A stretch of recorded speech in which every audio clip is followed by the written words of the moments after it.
சக்தியாய் வேள்வி தீயினில் தோன்றி அருள் தரும் தெய்வங்களே, ஊன கண்களில் தரிசனம் தர ஜுவாலையாகவே தோன்றுங்களே.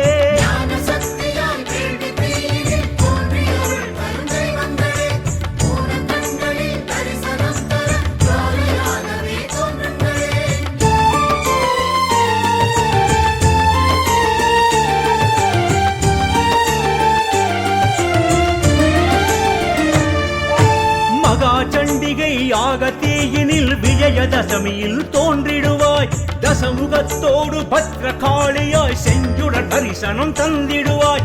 பிரம்மச்சாரியின் வடுக பூஜையில் பைரவரோடு உடன் வருவாய், பட்டு பாவாடை குங்குமம் தெரிக்க பாலாம்பிகையே சிலிர்த்திடுவாய். அர்த்த சண்டி அதீத சண்டி